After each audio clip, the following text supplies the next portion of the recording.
오늘은 여러분들과 함께 작년에 드렸던 말씀입니다. 제가 3가지 비전을 여러분들에게 말씀을 드렸고 오늘도 동일한 메시지입니다.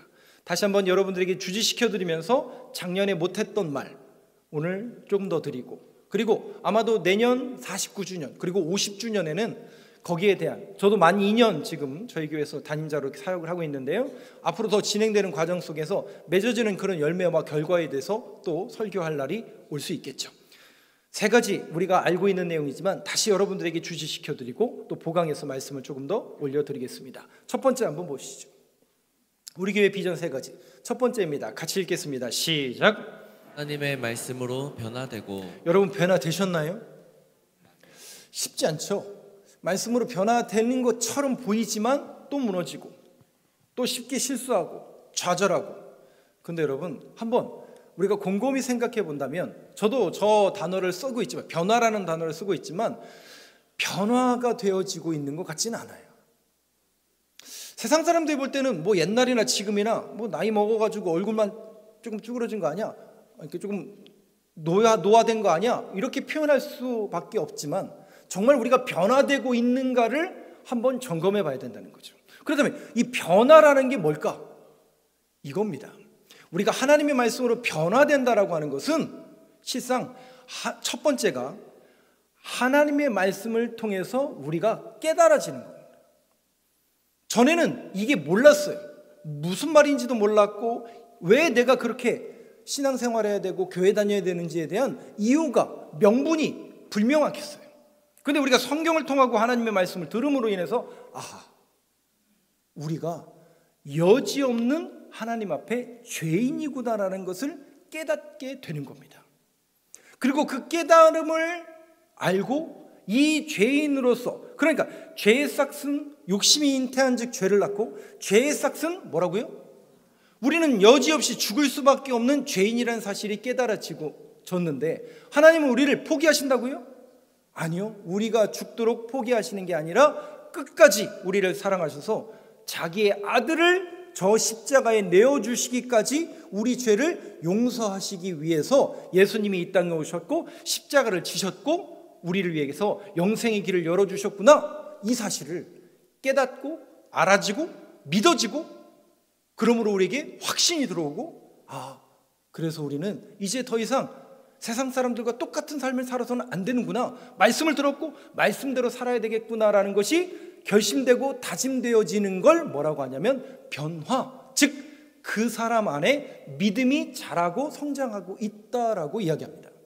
그래서 하나님의 말씀, 즉 그 말씀을 통해서 우리가 알아지고 깨달아지고 확신이 가져지고 결단하고 다짐되어져 가는 그 과정, 이것은 하루아침에 이루어지는 것이 아니라 우리는 계속 뭐해 가는 거예요? 변화되어 가고 있다는 거죠. 이것을 우리는 성화라고 이야기하고, 그런 과정을 통해서 우리는 하나님의 말씀이 기초가 되고 기본이 되어서 그렇게 알아져 간다는 것이죠. 그것을 알아진 사람들을 하나님께서 불러 모으시죠. 그래서 저와 여러분들에게 이름을 주시죠. 제 이름이 아니라 저와 여러분들을 단 2글자라는 이름으로 불러주셨죠. 그걸 뭐라고 그래요? 그걸 성도라고 합니다. 그러면 성도라는 것은 무슨 뜻이냐면 거룩한 물이라는 뜻이에요. 근데 여러분들한테 질문 안 할게요. 여러분들이 저한테 한번 질문해 보세요. 목사님은 거룩하세요? 한번 물어보세요. 목사님은 거룩하신가요? 아니요. 제가 저를 알죠. 내 죄를 내가 알죠. 제가 아무리 봐도요, 목사인데 거룩하지 못해요. 그렇다면 여러분들은 거룩하세요? 네? 고개를 끄덕 하신 분도 있어요. 거룩하셨으면 좋겠어요. 저도 거룩했으면 좋겠어요. 이거는 죄송해요, 이런 표현 써서 빼도 박도 못해요. 하나님 앞에 우리가 서 있잖아요. 여러분들은 좀 제 앞에 서 있는 게 아니라 하나님 앞에 서 있는 거잖아요. 신 앞에선 단독자로 있는 거잖아요. 우리 하나님 앞에 이실 짓고 하면 다 죄인이죠. 아무리 봐도 하나님이 성도로 거룩한 무리로 불러주셨는데 부끄럽기 그지없죠. 그런데 여러분 괜찮아요. 주님이 그걸 아실까요? 모르실까요? 아시면서도 저와 여러분들을 부르신 거예요. 그래서 저와 여러분들을 거룩한 무리로 불러주셨다. 그래서 이것을 우리는 이 부르심의 동기와 나를 이 자리로 인도하신 이 모든 것이 결국 누구의 은혜라고 고백하는 거예요?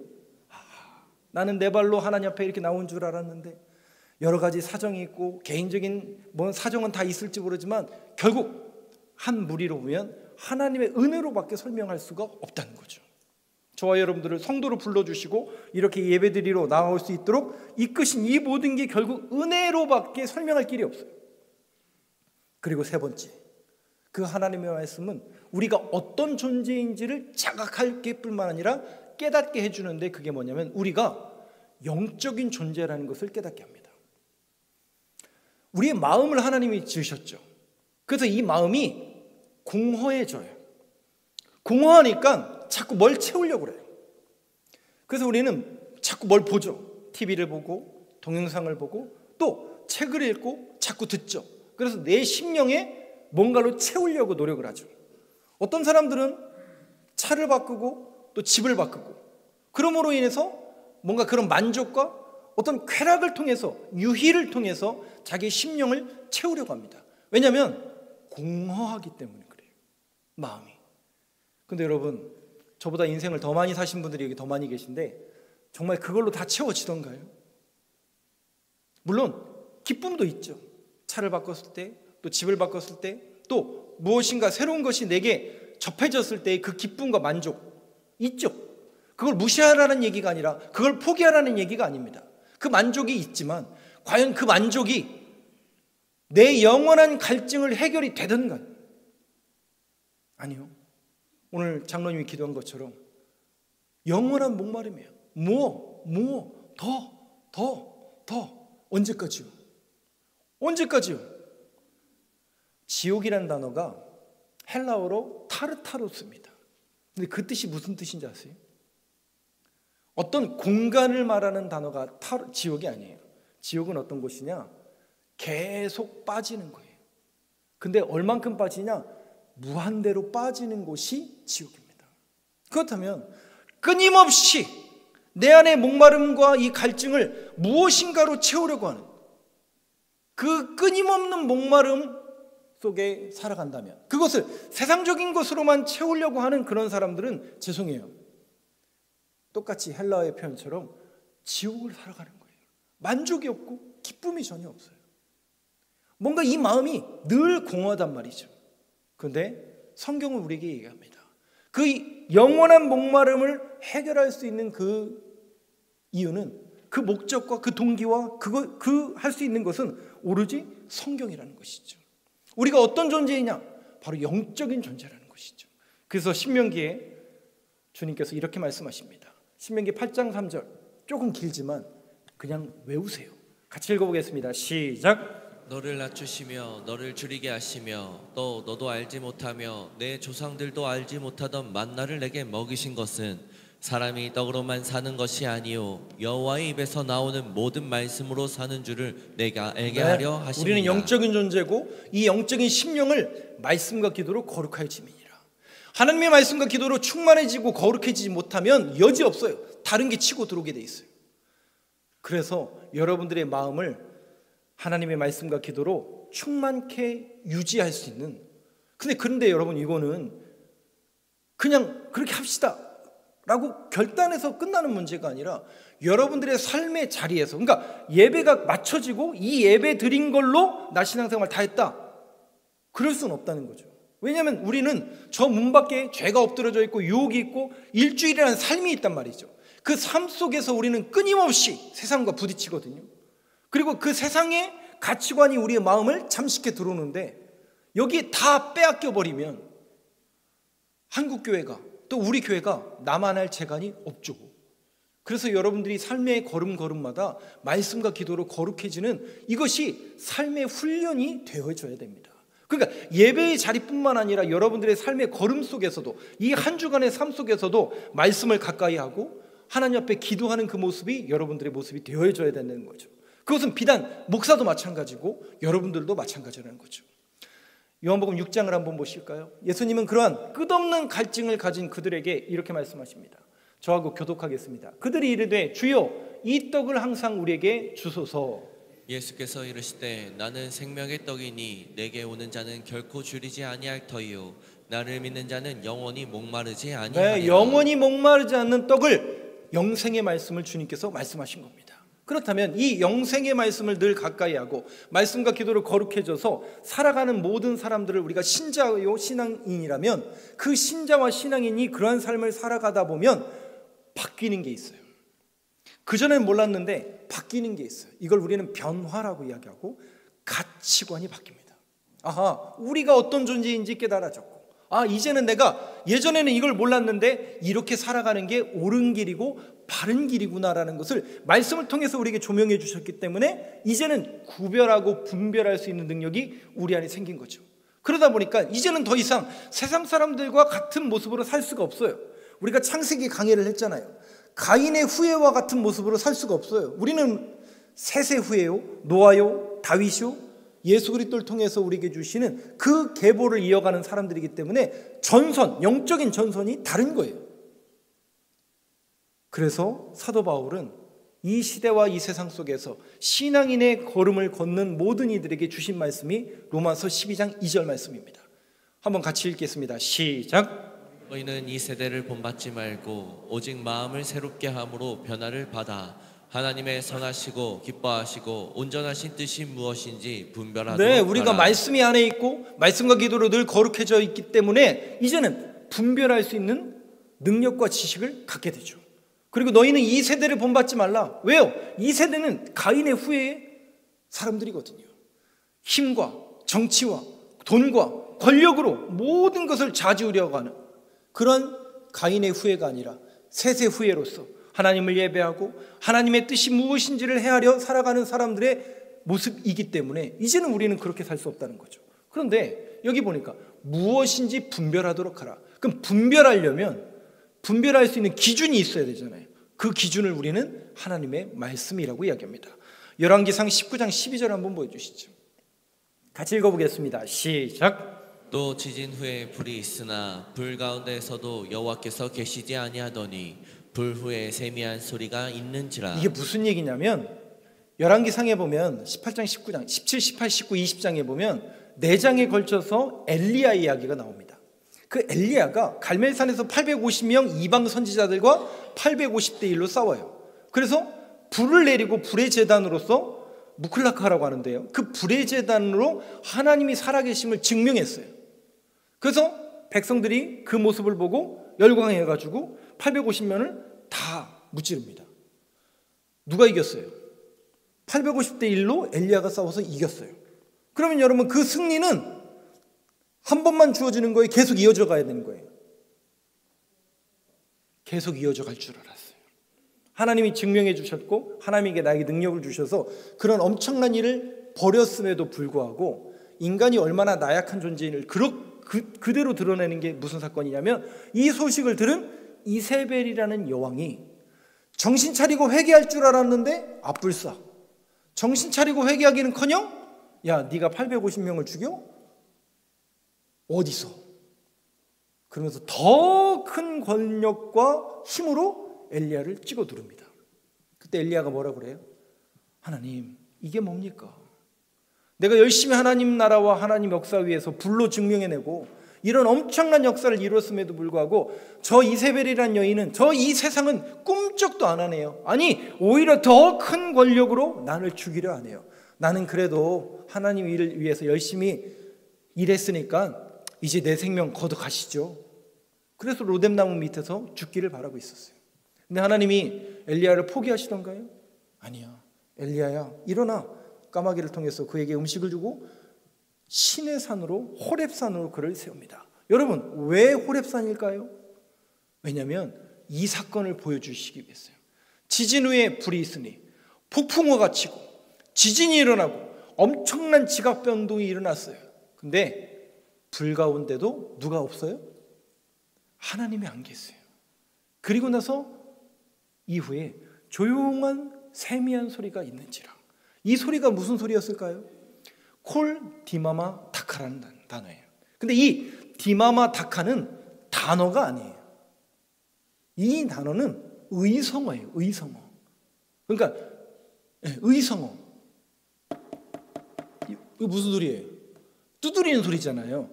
석공이 돌을 쪼개는 소리가 세미한 소리예요. 이걸 콜 기마마 다카라고 그래요. 그러면 석공이 돌에다가 글자를 왜 새겨요?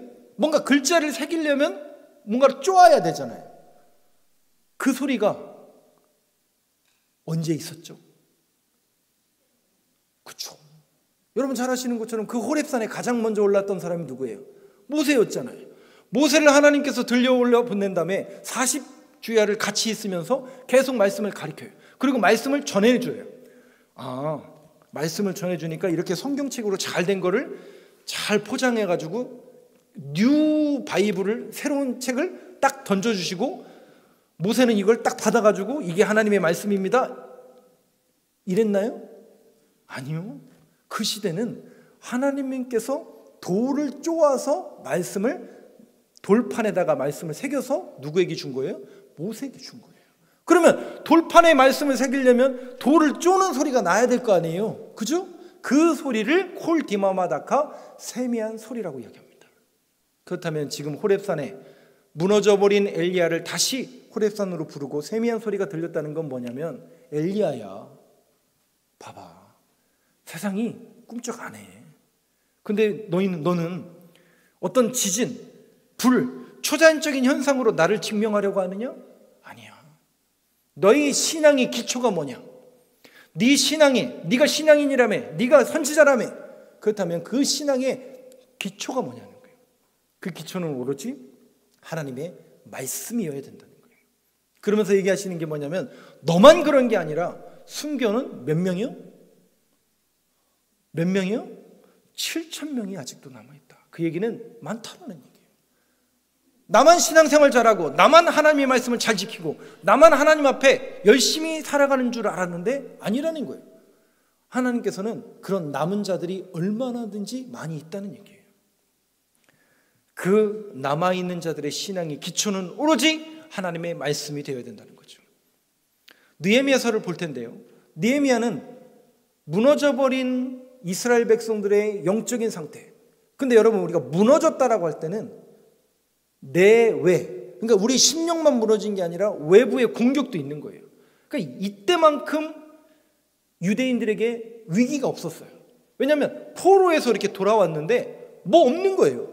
성터는 다 무너졌지, 외적의 침입을 막을 수 있는 성벽은 없지, 이제 막 와가지고 도시를 새롭게 건립해야 되는 그런 어려운 과정 가운데 살아가야 되는, 그러다 보니까 하나님을 예배하고 성전을 짓는 일을 등한시하는, 즉 영적으로 무너져버린, 삶과 영적인 것이 다 무너져버린 그 이스라엘 백성들에게 정말 필요한 게 뭘까? 에스라를 하나님이 보내시는 거예요. 그래서 에스라가 그들에게 뭘 하냐면 수문학 광장에 그들을 불러 모아서 하나님의 말씀을 가르쳐줍니다. 그 얘기는 뭐냐면, 우리의 무너진 기초, 그것이 외적이든 그것이 내적이든 우리 신앙인의 기초는 항상 하나님의 말씀이어야 된다라는 것을 느헤미야 선지자를 통해서, 느헤미야서의 8장 8절에 이렇게 에스라는 기록하고 있습니다. 한번 같이 읽어보겠습니다. 시작. 하나님의 율법책을 낭독하고 그 뜻을 해석하여 백성에게 그 낭독하는 것을 다 깨닫게 하니. 그러니까 여러분, 교회의 부흥의 시작, 우리 신앙인들의 부흥의 시작, 또 저와 여러분들의 영적인 사람으로서의 그 기초와 그 마음속 깊이 내재되어 있는 그 마음속에 뭐가 기초가 되어야 되는가? 하나님의 말씀이 내 심령 속에 기초가 되어 있어야 되는구나. 여러 차례 말씀드린 것처럼 유대인들은 인간의 몸을 타원형으로 생각해요. 그리고 인간의 몸의 정중앙에 뭐가 있다라고 생각하냐면 마음이 있다라고 생각해요. 인간의 정중앙에 하나님이 마음을 창조해 주셨는데 왜 그랬을까? 인간이란 존재는 우리가 이 육신의 껍데기를 입고 살아가는 한 누가 때리면 아파요, 안 아파요? 안 아픈 사람은 뭐라고 그래요? 그걸 우리는 환자라고 하는 겁니다. 아파요. 때리면 아파요. 누가 싫은 소리를 하면 기분 나빠요. 그래서 우리는 분노하죠. 우리는 이 육신의 껍데기를 입고 살아가는 한 어쩔 수 없어요. 그런 세상 속에서 맞닥뜨려지고 누가 싫은 소리를 하고 누가 찌르고 누가 때리면 아프게 되어 있어요. 그래서 우리는 넘어져요. 근데 여러분, 우리의 마음을 하나님이 창조하시고 그 마음에 하나님의 말씀이 충만하게 있다면, 여러분들의 마음의 중심의 축에 하나님의 말씀이 자리매김 딱 하고 있다면 어떻게 돼요? 넘어졌다가도 다시 일어날 수 있는 거예요. 그래서 유대인들은 그 마음을 하나님께서 창조하시고 그 마음을 하나님의 말씀으로, 기도로 거룩해지고 충만해져야 된다는 것을 늘 얘기합니다. 저는 이 원리는 오늘 이 시대를 살아가는 신앙인들에게도 똑같은 원리라고 생각해요. 여러분들의 마음의 기초에, 신앙의 기초에 하나님의 말씀이 딱 자리매김해서 이 말씀이 하나님의 말씀이고 이 말씀이 나를 다시금 일으키는 소망의 메시지라는 그 믿음의 고백이 여러분들에게 있다면 넘어질 수 있다니까요. 실수할 수 있다니까요. 아플 수 있다니까요. 고난받을 수 있다니까요. 근데 마음의 중심에 하나님의 말씀이 기초로 되어 있으면 여지없이 우리는 또 일어나는 겁니다. 내가 넘어진 그 숫자보다 한 번 더 나를 일으키시는 그 하나님의 말씀이 계속 여러분들을 끌어올리는 거예요. 오늘도 실상은 우리가 예배의 자리에 나와서 말씀을 듣는 여러 가지 이유가 있지만 그 중에 하나는 여러분들이 무너졌던 심령들, 무너졌던 예배, 또 여러분들이 무너졌던 것들이 있다면 하나님은 뭐라고 말씀하시냐면 다시 회복하라는 거예요. 말씀을 통해서 다시 일어나라. 네 심령 속에 하나님의 말씀을 충만하게 채워서 다시 일어나라. 그게 여러분 부흥의 시작이고, 언제나 성경에서 말하는 그 부흥의 시작은 말씀으로 그들을 일으켜 세우는 겁니다. 그래서 사도행전에 보면 초대교회도 말씀이 있었죠. 사도행전 2장 2절 한번 보시죠. 같이 읽어보겠습니다. 시작. 호련히 하늘로부터 급하고 강한 바람 같은 소리가 있어 그들이 앉은 온 집에 가득하며. 성경에서는 어떤 소리라는 단어가 등장할 때는 하나님의 말씀이에요. 하나님의 말씀이 그들에게 임했고 하나님의 성령이 그 위에 덮여지니까 그들이 방언도 하고 하나님의 역사를 이뤄내는 사람들로 변화되는 거죠.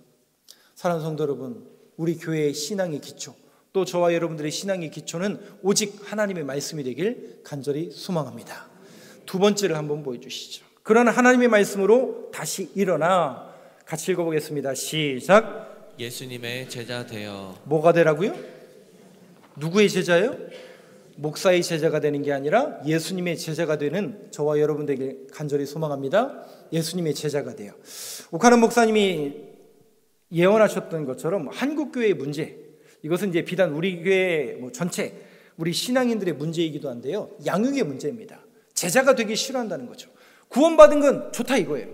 내가 죄인이고 이 죄를 대속하기 위해서 예수님이 십자가를 짊어지시고 그 구원이 나에게 임해, 그 죄가 대속되어져서 우리에게 영생의 길을 열어주고 그것이 내가 믿는다고 고백해요. 그래서 하나님의 자녀가 되고 성도로 내가 부르심을 받았어요. 근데 그 작고하신 목사님 뭐라고 얘기했냐? 그 은혜는 한국 교인들이 좋아하는데 거기에 앉아있다는 거예요.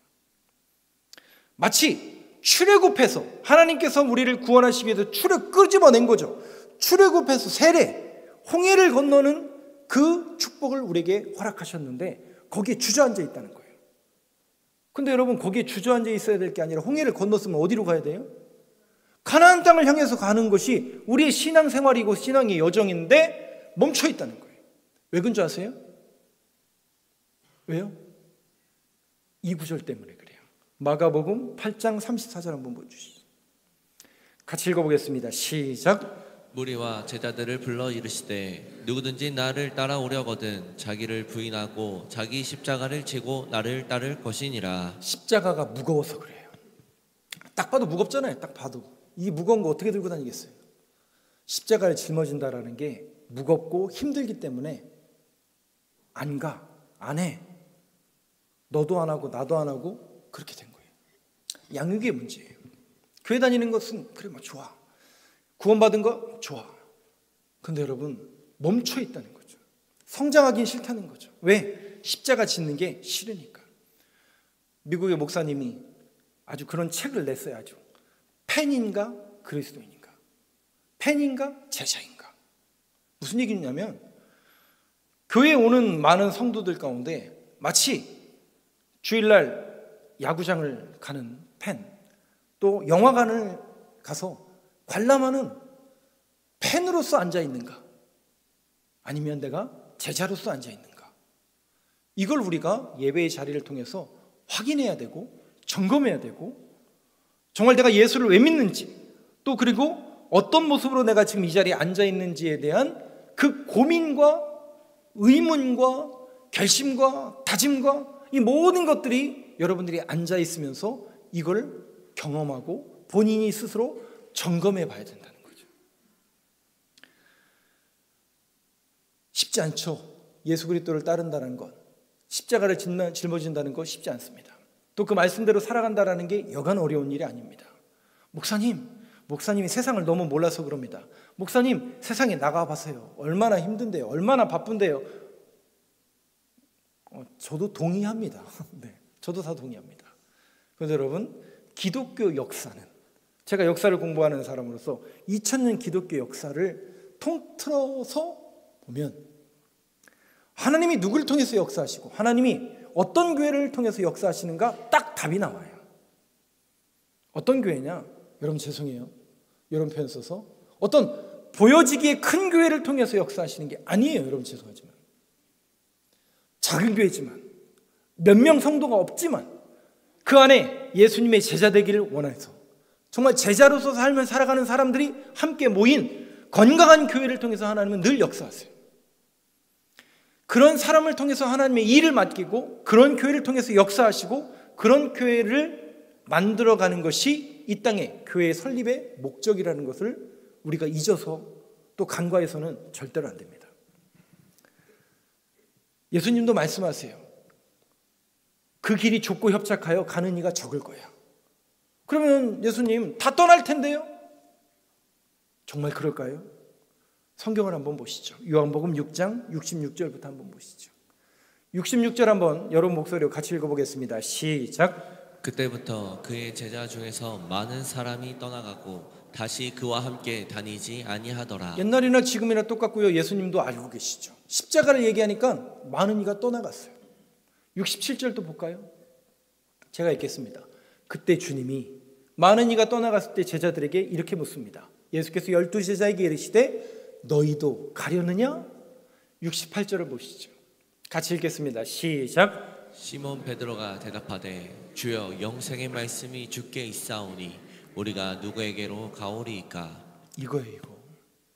진리를 발견하고 보화를 발견한 자들은 그러니까 하나님의 말씀으로 제대로 여러분들이 말씀이 믿어지고 그 확신이 있고 결심과 다짐이 이루어지면 아하, 이 길을 가야 되겠구나. 이 길이 옳은 길이구나. 이 길이 하나님께서 원하시는 길이구나 라는 진리와 보화를 발견한 자는 밭을 산다고요, 안 산다고요? 사게 되어 있어요. 그 길을 걸어가게 되어 있어요. 죄송하지만 아직 우리가 그런 믿음이 없는 거예요. 그게 안 믿어지는 거예요. 바라기는 여러분들이 정말 이 진리의 말씀을 믿고 그 길이 좁고 협착하여 가는 이가 적다 할지라도 하나님께서 가라 명하신 길이라면, 하나님께서 그 길이 축복의 길이라 명하신 것을 믿는 사람들이라면 저와 여러분들이 예수님의 제자가 되어서, 그래서 이 제자라는 단어는 원래 헬라어에, 영어는 이제 disciple이라는 단어로 이렇게 퉁쳐서 얘기하지만 원래 헬라어는 두 단어를 써요. 그게 하나가 뭐냐면 아포스토로스라는 단어고 마세테스라는 단어예요. 아포스토로스라는 단어는 뭐냐면, 이 제자라는 단어는 뭐냐면 누구누구로부터 보냄을 받았다라는 뜻이에요.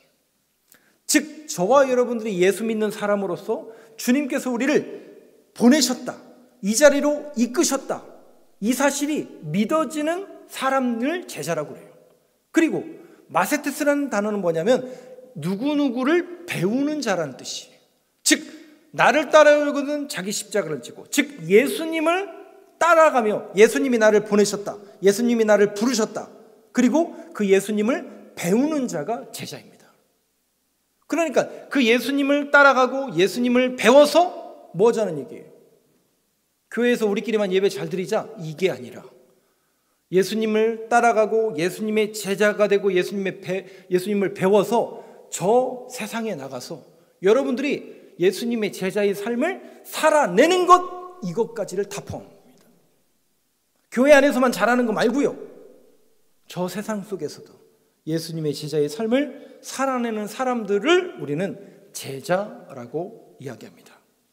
마지막 세 번째 한번 보시죠. 같이 읽어보겠습니다. 시작. 땅끝까지 선교하는 교회. 그 제자가, 여러분들이 제대로 제자가 된다면 우리는 선교를 할 수밖에 없어요. 실상 1번과 2번 하나님의 말씀으로 변화되고 예수님의 제자가 되는 것은 세 번째를 이루기 위함이에요. 근데 우리는 통상적으로, 아니 전통적으로 우리는 어떻게 이야기하냐면 교회 다니니까 전도해야지, 교회 다니니까 선교해야 되지. 틀린 말은 아닌데 이것이 어떤 강조나 강요에 의한 게 아니라 여러분들이 제대로 하나님의 말씀을 받아서 그 말씀대로 살아가려고 노력하고 예수님의 제자가 돼서 예수님의 삶을 배우고 그 말씀대로 살아가려고 여러분들이 세상 속에서 살아가다 보면 자연스럽게 세상 사람들이 뭐라고 할까요? 뭘 그렇게까지 하냐? 교회 다니는 사람들은 왜 저러냐? 굳이 그렇게까지 해야 되냐? 목사님, 세상이 어떤데요? 저도 그 얘기 많이 들었어요. 얼마든지 저도 거기에 타협하고 젖어 살았던 삶이 있었어요. 근데 여러분, 아닌 건 아닌 거예요. 이제는 누군가는 그런 삶이 온전한 삶이 아니요, 제자의 삶이 아니다라고 얘기를 해야 돼요. 정말 하나님의 말씀, 그러니까 나만 그런 게 아니라니까요, 여러분. 분명히 숨겨져 있는 7,000명이 있다니까요. 목사님 꼭 그렇게까지 해야 돼? 죄송해요. 우리가 그 길을 걸어가고 살아가는 사람들이 반드시 있습니다. 그리고 저는 여러분들이 정말, 저도 마찬가지고 여러분도 마찬가지고 그런 제자로서 변화되는 삶을 살았으면 좋겠어요. 그게 정말 이게 보화를 발견한 자의, 진리와 보화를 발견한 자의 길이구나라는 것이 여러분들에게 깨달아졌으면 좋겠어요. 그래서 여러분, 우리가 자꾸 성경 공부를 하고 말씀을 듣고 예배의 자리에 나와서 하나님의 말씀을 듣고 찬양과 기도하다가 이것이 깨달아지고 믿어진 사람들은 그 길을 걸어가게 되어져 있어요. 근데 그 길이 쉽지가 않아요. 왜? 다르잖아요. 이제는 옛날같이 살 수가 없거든요. 옛날처럼 법을 어기고 옛날처럼 세상 사람들과 똑같이 짝하여 살 수가 없기 때문에, 세상 사람들로부터 구별된 삶을 살아갈 수밖에 없기 때문에 이제는 그 길이 너무나 힘들어요. 그런데 보화를 발견한 자는 그 길을 갈 수 있어요. 처음에는 사람들에게 익숙하지 않기 때문에 너 왜 그러냐? 야, 너도 목사냐? 이런 소리 많이 들을 수 있어요. 근데 여러분들이 말씀을 붙들고 제자로서 묵묵히 삶을 살아가다 보면 그 모습을 사람들이 보게 되어 있어요. 처음에는 의아해하고 제가 왜 저러지? 귀신 들렸나? 뭔가 이상한가? 교회에서 이상한 거 배워서 그런가? 의구심도 들 거예요. 근데 여러분들이 당당하고 우아하게 그 신앙의 길을 묵묵히 걸어가다 보면 세상 사람들이 궁금하기 시작하죠. 그리고 어느 날부터는 이 사람들이 끌려오기 시작하죠. 궁금해지죠. 제 친구들처럼. 제 친구들, 교회 안에 있다가 다 교회 바깥으로 나간 인간들이, 죄송해요. 걔네들 다시 끄집어야 되잖아요. 근데 어떻게 끄집어요? 제가 목사니까 가서 다 이렇게 데려다 앉혀야 돼요? 돈 주고라도 앉혀야 돼요? 그럴 수는 없죠. 그건 일시적이겠죠. 근데 제가 당당한 신앙인의 길을 걷는 거예요. 큰 교회 목사로서 그 길을 걷는 게 아니라 한 신앙인의 삶을 걸어내는 거예요. 그들과 연락도 끊기고 모임도 끊겼어요. 왜? 구별된 삶을 살아야 되니까. 그런데 친구들이 의아해요. 왜 저러지 제가? 옛날에는 안 그랬는데. 야, 너 목사 되더니 이상하다? 그게 정상이에요. 1년이 가고 2년이 가고 3년이 가고 10몇 년의 시간이 이렇게 흘렀어요. 그 친구들이 저한테 자연스럽게 전화가 와요. 야, 너는 이렇게 전화도 안 하고 연락도 안 하고 사냐? 그러면서 자기 자랑을 늘 늘어놔요. 저는 묵묵히 듣죠.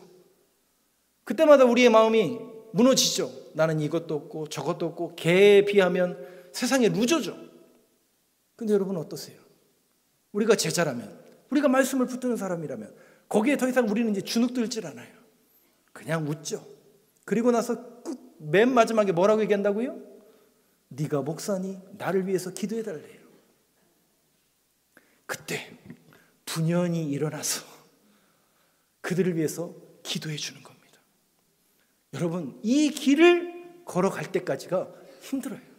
그리고 또 거기에서 멈추시는 게 아니라 주님 부르신 날까지 그 길을 차곡차곡 계속 걸어가야 된다는 게 그게 힘든 거예요. 이걸 우리는 선교적인 삶이라고 하는 겁니다.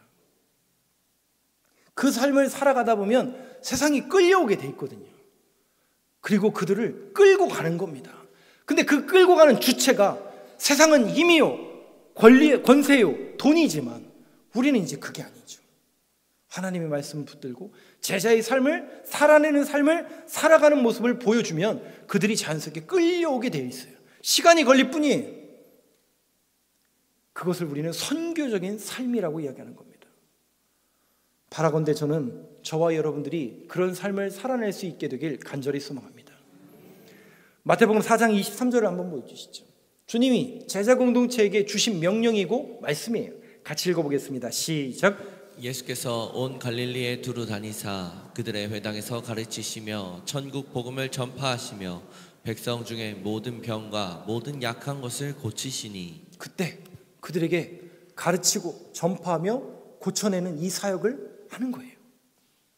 하나님께서 교회에 주신 명령이고 제자 공동체에게 주신 명령이에요. 그 명령은 오늘날 교회에 주신 명령이에요. 하나님의 말씀을 가르치고 천국 복음을 선포하고 모든 약한 것과 병든 것들을 고쳐내는 사역이 교회의 사역이에요. 그걸 교회에게 맡겨주신 거예요. 이것이 교회에게 주신 명령이요, 이거를 이뤄내는 교회인지 우리 교회를 또 이런 시간을 통해서 점검해 봐야 됩니다.